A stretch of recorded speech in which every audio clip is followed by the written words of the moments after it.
Իսկ եթե ասեմ քեզ, որ այս տեսանյութը հենց այն պահին է եկել քեզ մոտ, երբ քո սիրտն ամենաշատն էր կարիք ունենում լսելու այն, սա պատահական չէ։ Գուցե դրսից փորձում ես ամուր կանգնել, բայց ներսում զգում ես, որ ինչ-որ բան չափազանց ծանր է մենակ տանելու համար։ Կան օրեր, երբ միտքը հանգիստ չէ, կրծքիդ մեջ սեղմում է, եւ թվում է, թե ամեն ինչ ցանկացած պահի կարող է փլուզվել։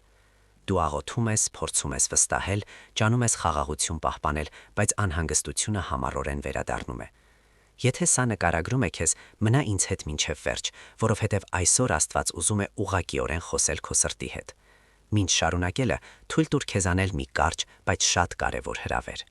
Եթե այս խոսքն արդեն սկսել է հնչել քո մեջ, բաժանորդագրվիր ալիքին եւ ակտիվացրու զանգը։ Այդպես, երբ քեզ անհրաժեշտ լինի ուժի, հավատի եւ ուղղության խոսք, այն կգա քեզ մոտ։ Հիմա խորը շունչ քաշիր, հանգստացրու քո սիրտը, որովհետև այնինչ Աստված ասելու է քեզ այսուհետ, կարող է փոխել այն, թե ինչպես ես նայում այս պահին։ Առաջինը, երբ սիրտը հոգնում է մարմնից շուտ, կա հոգնածություն, որը դրսևորվում է ոչ մկաններում, այլ ուղղակիորեն ճնշում է հոգին։ Դու շարունակում ես գործել, հանդիպումներ անցկացնել, մարդկանց հետ շփվել, բայց ներսում ինչ-որ բան գերբեռնված է։ Կարծես սիրտը միշտ զգոն է, չի կարողանում իսկապես հանգստանալ։ Այս մաշվածությունը առաջանում է, երբ շատ ժամանակ ես ծախսում ամեն ինչ ինքդ պահպանելու համար։ Խնդիրներ լուծել, իրավիճակներ վերահասկել, ցավը կանխատեսել, սխալներից խուսափել։ Ամեն ինչ կլանում է էմոցիոնալ էներգիան, եւ գալիս է պահ, երբ ներսում սկսում են հայտնվել հոգնածության նշաններ։ Գուցե հենց հիմա այդպիսի օրեր ես ապրում, օրեր, երբ միտքը չի դանդաղում, երբ լռությունը անհանգստացնում է քեզ։ Որովհետև առաջ է բերում մտքեր, որոնցից նախընտրում ես խուսափել, փորձում ես ուժեղ լինել, բայց ուժը ավելի ու ավելի քիչ է դառնում։ Աստծո խոսքը մեզ հիշեցնում է Սաղմոս 62:5-ում. «Միայն Աստծո մեջ է իմ հոգին լուր սպասում»։ Սա ցույց է տալիս կարևոր բան։ Հանգիստը, որ փնտրում ես, գալիս է ոչ թե վերահսկողությունից, այլ հանձնվելուց։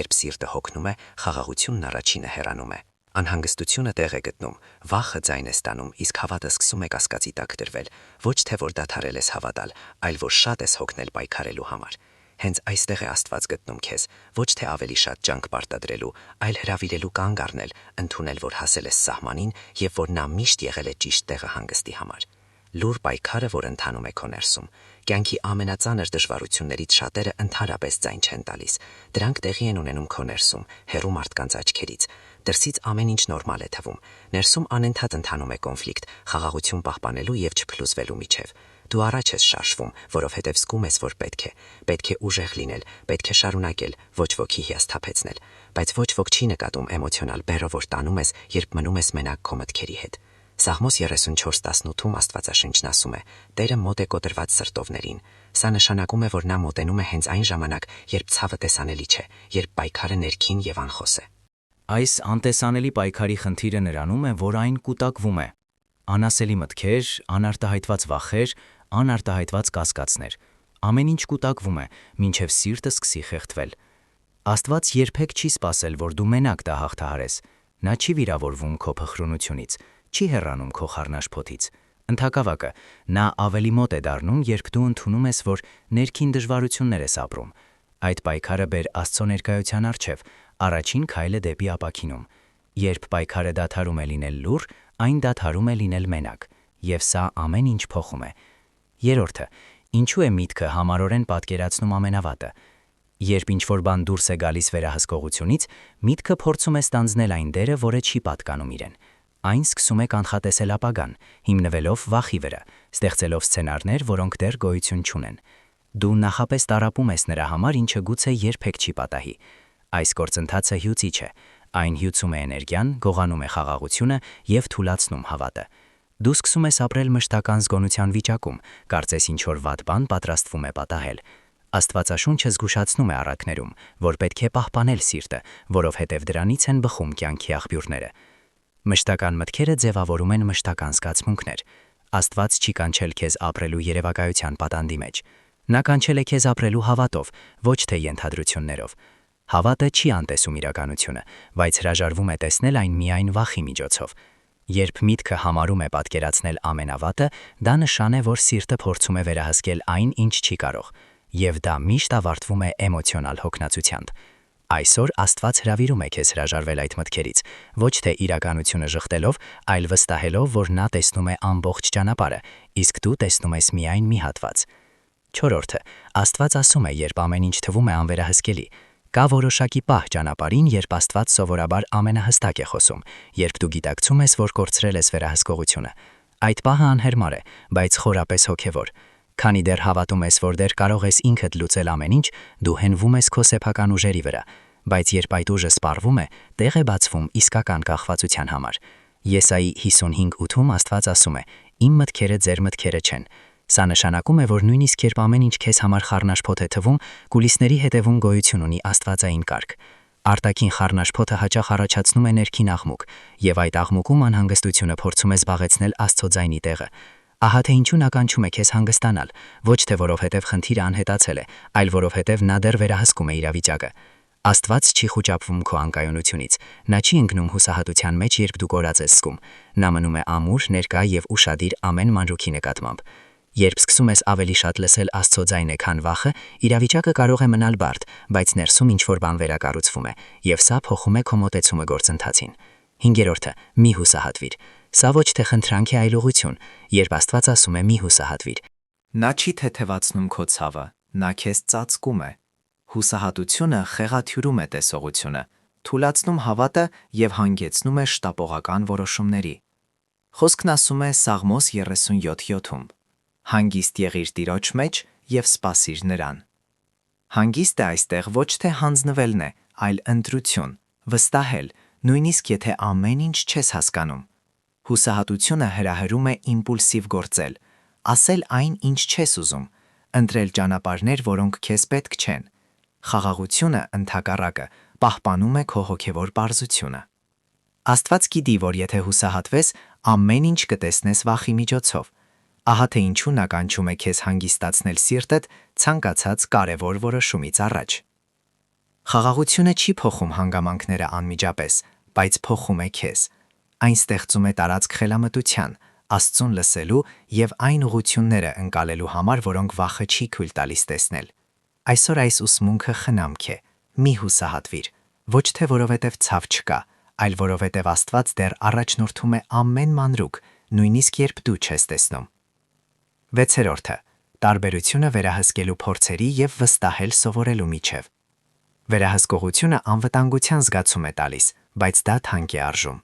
Երբ փորձում ես ամեն ինչ պահել վերահսկողության տակ, ապրում ես մշտական լարվածության մեջ, միշտ զգոն, փնտրելով, թե ինչը կարող է սխալ գնալ։ Միտքը չի հանգստանում, որովհետև զգում է, որ չի կարող ձախողվել։ Վստահությունը, ընդհակառակը, պահանջում է հանձնվել, իսկ հանձնվելը վախեցնում է, որովհետև թվում է վերահսկողության կորուստ։ Բայց իրականում դա վերահսկողության փոփոխություն է։ Դու դուրս ես գալիս քո սեփական ձեռքերից եւ վստահում ես քեզ Աստծո ձեռքերին։ Առակներ 3:5-ում խոսքն ասում է. «Վստահիր Տիրոջը ողջ սրտովդ եւ մի հենվիր քո սեփական խելքիդ»։ Սա նշանակում է ընդունել, որ քո տեսողությունը սահմանափակ է, իսկ Աստծունը լիարժեք։ Երբ փորձում ես ամեն ինչ վերահսկել, ցանկացած անսպասելի իրադարձություն դառնում է սպառնալիք։ Երբ վստահում ես, անսպասելին դառնում է գործընթաց։ Իրավիճակը քիչ է փոխվում, բայց դրա լուծման ձևը լիովին փոխվում է։ Աստված երբեք չի խնդրել քեզնից կանխատեսել յուրաքանչյուր քայլը։ Նա խնդրում է քեզ քայլ առ քայլ գնալ նրա հետ։ Վստահությունը չի վերացնում դժվարությունները, բայց չի թույլ տալիս, որ դրանք ներսից տիրեն։ Այսօր Աստված հրավիրում է քեզ բաց թողնել այն, ինչին այդքան ամուր ես կառչել, ոչ թե որովհետև դու թույլ ես, այլ որովհետև նա բավականաչափ ուժեղ է դիմակայելու համար։ 7. Վախը աճում է։ Երբ քայլում ես առանց Աստծուն հիշելու, վախը հանգարցակի չի հայտնվում, այն աճում է աստիճանաբար, երբ սկսում ես ավելի շատ նայել խնդիրներին, քան Աստծուն։ Որքան ավելի շատ կենտրոնանում ես այն բանի վրա, թե ինչը կարող է սխալ գնալ, այնքան ավելի մեծ տարածք է գրավում վախը։ Երբ Աստծո ներկայությունը դուրս է գալիս կենտրոնից, խնդիրը գրավում է այդ տեղը, եւ այնինչ նախկինում կառավարելի էր թվում, սկսում է անհնարին թվալ։ Աստվածաշնչում ասվում է Բ Տիմոթեոս 1:7-ում, որ Աստված մեզ տվել է ոչ թե վախի հոգի, այլ ուժի, սիրո եւ խելամտության։ Սա ցույց է տալիս, որ վախը Աստծուց չի գալիս, այլ առաջանում է, երբ մենք անջատվում ենք վստահությունից։ Աստծուն հիշել ճանապարհին նշանակում է ոչ թե անտեսել իրականությունը, այլ նայել դրան մեկ այլ կողմից։ Սա գիտակցումն է, որ դու մենակ չես քայլում, նույնիսկ երբ անվտանգ չես զգում։ Ամեն անգամ, երբ վախը փորձում է աճել, Աստված հրավիրում է քեզ կենտրոնանալ ոչ թե խնդրի մեծության վրա, այլ նրա հավատարմության վրա։ Երբ Աստված վերադառնում է կենտրոն, վախը կորցնում է ուժը։ Ոչ թե որովհետև իրավիճակը փոխվել է, այլ որովհետև հավատդ ամրացել է։ 8-րդը. Աստծու ներկայությունը կախված չէ քո զգացմունքներից։ Դու հաճախ չափում ես Աստծու ներկայությունը զգացմունքներով։ Երբ խաղաղություն ես զգում, հավատում ես, որ նա մոտ է։ Երբ տառապում ես, պատկերացնում ես, որ նա հեռացել է։ Բայց Աստծու ներկայությունը այդպես չի աշխատում։ Աստված չի գալիս և չի գնում հիմնվելով քո զգացմունքների վրա։ Նա մնում է։ Եբրայեցիս 13:5-ում ասվում է. «Ես երբեք չեմ լքի քեզ, երբեք չեմ թողնի քեզ»։ Կան օրեր, երբ սիրտը զգայուն է և հեշտությամբ ընկալում է Աստծուն։ Եվ կան օրեր, երբ ամեն ինչ չոր, լուր, ծանր է թվում։ Բայց սա նշանակում է ոչ թե բացակայություն, այլ գործընթաց։ Աստված գործում է նույնիսկ այն ժամանակ, երբ դու չես զգում։ Նա հոգ է տանում նույնիսկ այն ժամանակ, երբ դու չես նկատում։ Նա մնում է նույնիսկ այն ժամանակ, երբ թվում է, թե մենակ ես։ Սովորել վստահել Աստծու ներկայությանը զգացմունքներից վեր, սա քայլ է դեպի հոգևոր հասունություն։ Հանգստանալ խոստման մեջ, ոչ թե զգացմունքի մեջ։ Այսօր Աստված ուզում է հիշեցնել քեզ սրա մասին։ Նա քեզ հետ է հիմա, ինչպես եղել է այն օրերին, երբ ամեն ինչ ավելի պարզ էր թվում։ 8-րդը. Երբ Աստված լռում է, նա չի լքում քեզ։ Աստծու լռությունը հաճախ հավատի ամենադժվար փորձերից մեկն է։ Աղոթում ես, փնտրում ես, սպասում ես և թվում է, թե նա չի լսում պատասխանը։ Սա առաջացնում է կասկածներ, անվստահություն և հաճախ հիասթափություն։ Բայց Աստծու լռությունը բացակայություն չէ։ Հաճախ սա զգուշավորություն է։ Աբակում 2:3-ում Աստվածաշունչն ասում է, որ տեսիլքը կկատարվի նշանակված ժամանակին, նույնիսկ եթե թվում է, թե այն ուշանում է։ Մինչ սպասում ես, Աստված գործում է։ Նա կարգավորում է իրավիճակները, պաշտպանում է ճանապարհները, պատրաստում է մարդկանց և ամրացնում է ներքին կառուցվածքը։ Եթե Աստված ամեն ինչին անմիջապես պատասխաներ, դու ավելի քիչ կհենվեիր հավատի վրա և ավելի շատ պատասխանների վրա։ Լռությունը սովորեցնում է ավելի շատ վստահել, քան հասկանալ։ Կան գործընթացներ, որոնք հասունանում են միայն լռության մեջ։ Կան պատասխաններ, որոնք իմաստ ունեն միայն երբ գալիս է ճիշտ ժամանակը։ Աստված չի մոռացել քեզ, նա շեղված չէ։ Նա մնում է այնտեղ նույնիսկ երբ ընտրում է աշխատել լռության մեջ։ 10-րդը. Դռները, որոնք փակվում են պաշտպանելու համար քեզ, ոչ թե վնասելու։ Ոչ ամեն փակ դուռ կորուստ է, որոշները փրկություն են։ Խնդիրը նրանում է, որ փակ դռան պահին դու դեռ չես տեսնում, թե ինչից է Աստված պաշտպանում քեզ։ Երբ ինչ-որ բան գնում է այնպես, ինչպես դու սպասում էիր, բնական է զգալ հիասթափություն։ Բայց Աստված տեսնում է ներկայից հեռու։ Նա տեսնում է հետևանքները, որոնք դու չես տեսնում։ Խոսքն ասում է Առակներ 16:9-ում, որ մարդը մտածում է իր ճանապարհները, բայց Տերը ուղղում է նրա քայլերը։ Երբեմն այդ ուղղումը գալիս է ոչի միջոցով։ Փակ դռները խուսափում են ավելի մեծ ցավից, հետաձգում են սխալ որոշումները և վերաղղում են ճանապարհները, որոնք կարող են վնասել քեզ հետագայում։ Նույնիսկ երբ ցավում է, Աստծո առաջնորդությունը միշտ սիրով է։ Նա երբեք չի փակում ինչ-որ բան վնասելու համար, այլ քեզ համապատասխանեցնելու իր նպատակին։ Մի օր դու կհասկանաս, և երբ հասկանաս, շնորհակալ կլինես այն դռների համար, որոնք այսօր հիասթափություն են թվում, իսկ վաղը կդառնան պաշտպանություն։ 11-րդը. Աստծո ժամանակը չի ուշանում։ Այն պատրաստում է։ Մարդկային սրտի ամենամեծ ցավերից մեկը սպասելն է։ Սպասել պատասխաններին, սպասել փոփոխություններին, սպասել, երբ ինչ-որ բան վերջապես կլուծվի։ Սպասումը ստեղծում է վտանգավոր տարածք, որտեղ անհանգստությունը փորձում է համոզել քեզ, որ Աստված մոռացել է քո գործը։ Բայց Աստծո ժամանակը երբեք չի ուշանում։ Այն պատրաստություն է։ Թեև դու տեսնում ես միայն օրերը, Աստված գործում է այնտեղ, որտեղ քո աչքերը չեն հասնում։ Նա չի շտապում, որովհետև շտապողականությունը սովորաբար հանգեցնում է ոչ ամբողջական լուծումների։ Աստվածաշնչում ասվում է Եկեղեցական 3:11-ում, որ Աստված ամեն ինչ գեղեցիկ է անում իր ժամանակին։ Սա նշանակում է, որ եթե դեռ չի տեղի ունեցել, դեռ պատրաստ չէ։ Ոչ սցենարը, ոչ մարդիկ, ոչ դու։ Հաճախ Աստված օգտագործում է ժամանակը ամրացնելու քո ներքին եսը, նախքան արտաքինը փոխելը։ Նա աշխատում է համբերության, հավատի, կախվածության վրա։ Որովհետև եթե օրհնությունը գա նախքան պատրաստությունը, այն դառնում է բեռ, ոչ թե պարգև։ Մինչ սպասում ես, Աստված կարգավորում է մանրամասները։ Նա փակում է ցիկլերը, հեռացնում է ավելորդը, ուղղում է ուղղությունները։ Այս ժամանակահատվածում ոչինչ չի վատնվում, նույնիսկ եթե թվում է անարդյունավետ։ Եթե այսօր ցավում է սпасելը, վստահիր, որ Աստված պատրաստում է ավելի արժեքավոր բան, քան այն, ինչ դու ուզում ես արագացնել։ 12-րդը, երբ սпасումը սկսում է ցավ պատճառել։ Գալիս է պահ, երբ սпасումը սկսում է ցավեցնել սիրտը։ Սա այլևս պարզապես սпасում չէ, սա հոգնածություն է։ Դու աղոթել ես, վստահել ես, հավատացել ես, եւ նույնիսկ այդպես ոչինչ չի փոխվում։ Այս փուլում հավատը լուր փորձության մեջ է։ Ոչ մեծ ողբերգություններով, այլ մշտական կանգնածության զգացումով։ Սկսում ես մտածել, արդյոք արժե շարունակել սпасել։ Աստված գիտի այդ տեղը։ Սաղմոս 40-ում Սաղմոսերգուն ասում է. «Ես համբերությամբ սпасեցի Տիրոջը, եւ նա իջավ ինձ մոտ»։ Սա ցույց է տալիս, որ Աստված չի անտեսում սпасողներին, այլ իջնում է։ Սпасման ցավը լքում չի նշանակում։ Սա նշանակում է, որ դու գտնվում ես խոր գործընթացում, որտեղ Աստված գործում է արմատներով, ոչ միայն արդյունքներով։ Հենց այս պահին շատերը հանձնվում են ոչ թե հավատը կորցնելու, այլ էմոցիոնալ հոգնածության պատճառով։ Եվ Աստված զգուշորեն կանչում է քեզ հիմա չբաց թողնել։ Եթե շարունակես, ինչ որ բան ներսում կամրապնդվի այնպես, որ առանց այդ սпасման անհնար կլիներ։ 13-րդը. Անհանգստությունը գողանում է այսօրը, փորձելով վերահսկել վաղը։ Անհանգստությունը միշտ ուղղված է դեպի ապագա։ Այն երբեք թույլ չի տալիս ապրել ներկայում։ Այն ստիպում է մտածել այն մասին, թե ինչը կարող է սխալ գնալ, ինչը կարող է պակասել, ինչը կարող է չպատահել։ Հիսուսն ուղղակիորեն ասել է սրա մասին Մատթեոս 6:44-ում. «Մի անհանգստացեք վաղվա օրվա համար, որովհետև վաղը կունենա իր հոգսերը»։ Երբ փորձում ես վերահսկել վաղվա օրը, կորցնում ես այսօրվա խաղաղությունը։ Եվ Աստված երբեք չի ուզել, որ դու այդպես ապրես, պատրված վախի եւ սпасման միջև։ Անհանգստությունը ծնվում է, երբ փորձում ես կրել օրերը, որոնք դեռ չեն եկել։ Աստված տալիս է քեզ շնորհք այսօրվա համար, ուժ այսօրվա համար, խաղաղություն այսօրվա համար։ Վաղը նույնպես նրա ձեռքերում է, բայց ամեն ինչ կլուծվի, երբ կա։ Ապագան նախատեսել է միայն անհարկի մաշվածություն է առաջացնում։ Այսօր Աստված կանչում է քեզ վերադարձնել վաղվա առավոտը նրան եւ ապրել ներկայով ավելի թեթևությամբ եւ վստահությամբ։ 14-րդը. Աստված չի խնդրում քեզնից ուժ, նա տալիս է խաղաղություն։ Դու կարող ես մտածել, որ միշտ պետք է ուժեղ լինել, բայց Աստված երբեք չի պահանջել դա քեզնից։ Նա գիտի քո սահմանները եւ չի զարմանում քո թուլությունից։ Մատթեոս 11:28-ում Հիսուսը հստակ հրավիրում է. «Գաք ինձ մոտ, բոլոր ծանրաբեռվածներն ու հոգնածները, եւ ես ձեզ հանգիստ կտամ»։ Այս թեթևացումը մակերեսային չէ, այն խորն է։ Աստված չի սпасում հոգևոր կատարյալության, նա սпасում է անկեղծ հանձնմանը։ Հանգստանալ Աստծո մեջ նշանակում է ոչ թե հանձնվել, այլ լիովին վստահել։ Երբ ընդունում ես այդ հանգիստը, ներսումդ ինչ-որ բան փոխվում է, ճնշումն ընկնում է, մեղքի զգացումը կորցնում է ուժը, սիրտը նորից սկսում է շնչել։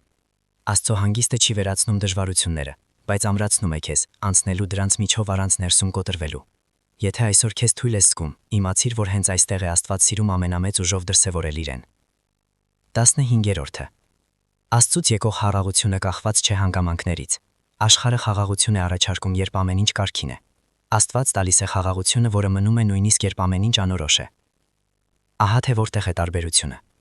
Փիլիպպեցիս 4:7-ում Աստվածաշունչն ասում է խաղաղության մասին, որը գերազանցում է ամեն մարդկային հասկացողությունը։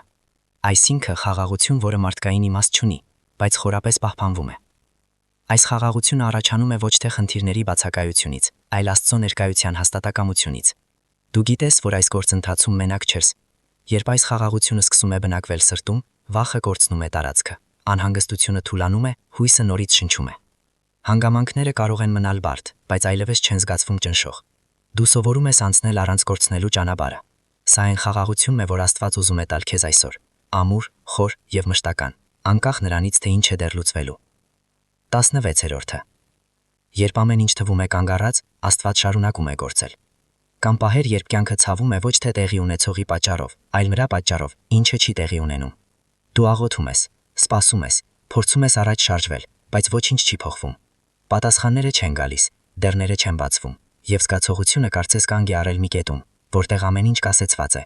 Այս փուլը հատկապես հյուծիչ է, որովհետև արթնացնում է հույսը։ Դու սկսում ես մտածել, արժե արդյոք դեռ հավատալ, իմաստ ունի շարունակել վստահել։ Իսկապես Աստված ուշադիր է այն ամենին, ինչ դու ապրում ես հիմա։ Բայց այն կանգը, որ դու զգում ես, չի նշանակում աստվածային անգործություն։ Աստված երբեք չի կանգնում տեղում։ Նույնիսկ երբ տեսանելի նշաններ չկան, նա գործում է լուռ, խոր եւ ռազմավարական։ Հովհաննես 5:17-ում Հիսուսն ասում է, որ Հայրը միշտ գործում է։ Սա նշանակում է, որ քո կյանքում ոչ մի օր չկա, երբ Աստված բացակա է, շեղված կամ անտարբեր։ Եթե դու տեսնում ես միայն ուշացում, Աստված տեսնում է պատրաստություն։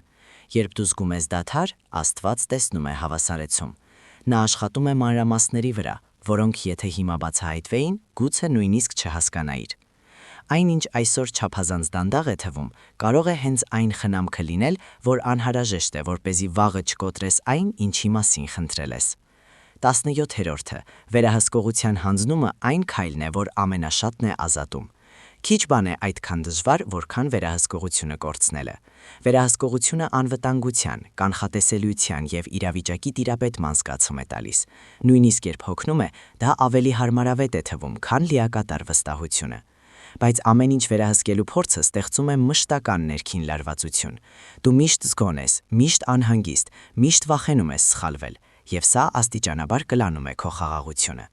Աստված երբեք չի ուզել, որ դու այդպես ապրես։ Նա երբեք չի կանչել քեզ լինելու քո սեփական կյանքի պահապան, այլ երեխա, որին առաջնորդում և պահպանում են։ Պետրոս 5:7-ում Աստվածաշունչն ասում է. «Ամբողջ անհանգստությունդ գցիր Աստծո վրա»։ Խոսքը ոչ թե մի քիչ խնայելու կամ բեռը բաժանելու մասին է, ամբողջը հանձնիր։ Երբ վերահսկողությունը հանձնում ես, դու չես կորցնում իշխանությունը քո կյանքի վրա, դու ձեռք ես բերում հանգիստ։ Պատասխանատվությունը այլևս մենակ բեռ չէ, այլ ուղեկցող ճանապարհորդություն։ Հենց այս պահին շատերը առաջին անգամ զգում են թեթևացում, ոչ թե որովհետև ամեն ինչ լուծված է, այլ որովհետև վերջապես դադարել են մենակ պայքարել։ 18-րդը. Հասուն հավատը ծնվում է, երբ վստահում ես առանց սկզբում հասկանալու։ Սկզբնական հավատը բացատրություններ է պահանջում։ Նա ուզում է հստակ նշաններ, ուղիղ պատասխաններ, տեսանելի հաստատումներ։ Բայց ժամանակի ընթացքում Աստված հրավիրում է քեզ ավելի խոր բանի։